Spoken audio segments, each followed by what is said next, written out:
Hi all and welcome to this review of Amazing Spider-Man 2 for the iPad. This review is done on the iPad mini. First things you're going to notice about this game definitely have to be the load times. It seems to take ages. This also has in part to do with the fact that you need to be online to play this game, which can be very irritating for some, I understand, but nowadays Wi-Fi seems to be pretty much everywhere. So not too much of a hassle, but for a few it can be a bit of a problem.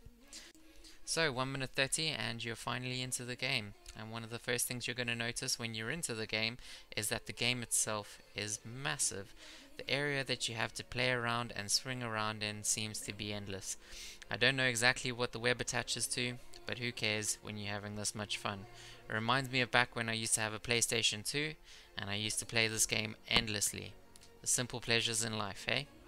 So in the game you have these red pointers on the map and you have blue pointers on the map. The red pointers on the map are your everyday duties that you can just get up to. These will provide you with spider points which you can use to buy some upgrades as well as additional items for your character such as potions, and also maybe you want to buy yourself the Scarlet Spider Suit, which is pretty cool. Other ones that you have to pay for, but we'll come to that a little bit later in the video. So the missions themselves are pretty repetitive. There seem to be a lot of these types of missions, either sending somebody to the hospital, or you're stopping a car chase, or you're stopping a car theft, or breaking up a gang fight. Just your usual everyday superhero kind of stuff. Each mission that you complete like this sends you along each chapter. Towards the end of each chapter, you fight against a boss. You'll notice sometimes that you won't have any blue marker quests on your map. This is because you need to complete more of the red marker quests. Doing the red marker quests increases your fame. My gosh, that was a mouthful. Anyway, here we go. We are going to go and find a blue marker quest. Most of the blue marker quests are related to the main storyline. Some of them seem to be a little bit neither here or there. A gang fight like you would usually find in a red marker, but nonetheless they all seem to be leading towards unraveling some kind of a story, or a mystery if you will, leading to you unlocking certain clues. As you can notice in the game, it's very beautifully designed, it looks very nice. You tend to get quite a little bit of lag, but that might just be the fact that I'm playing on an iPad mini and not on an iPad Air, which I'm sure would be handling this game a lot better. But nonetheless, when you're paying for a game, you expect it to work. The fighting in Spider-Man 2 is pretty awesome. It does actually rely a lot on button mashing, but there are certain combinations that you can do to do some awesome moves, as well as a little bit of crowd control. Later on in the game you can use spider points, and you can use these to buy certain combinations of fighting moves, which I'm sure will come in handy. But if you're anything like me, you just enjoy button mashing, which seems to be a lot more fun. Now let's have a look at the menu. The menu is broken down into 4 main areas, which you can see here. First off, we're going to have a look at the shop.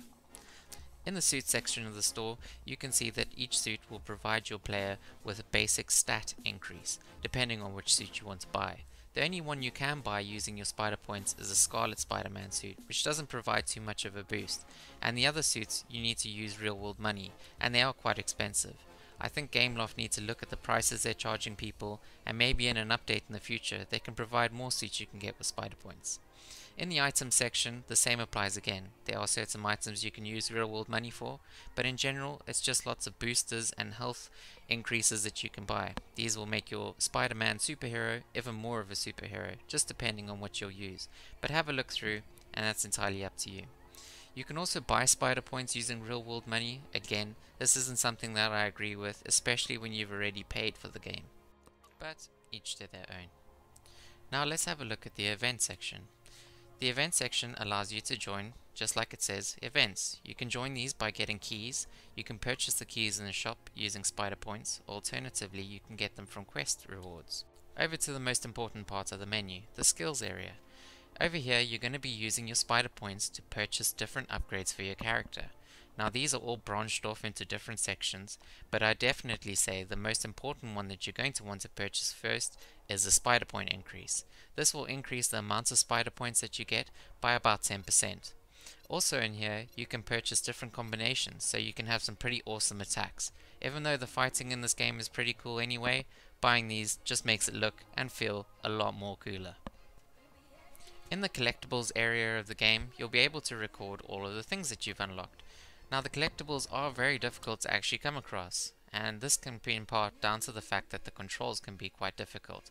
This one is quite easy, just pretty much a run into it, and there we go, I've collected it. Now, for the most important part of the game. Did I mention you can take a selfie? Yes, after you complete a certain part of the quest chain, you can now do a selfie. I don't know whether this is a good thing, but I know for the self-conscious out there, this will be great. So to round things up, the game is very well designed, it's got some awesome fighting, it's extremely addictive, and it's inexpensive, only £2.99, definitely a bargain. Some bad points though, the controlling can get very irritating, the missions can be repetitive, it's got a forced online requirement, and the in-game expenses are way too high.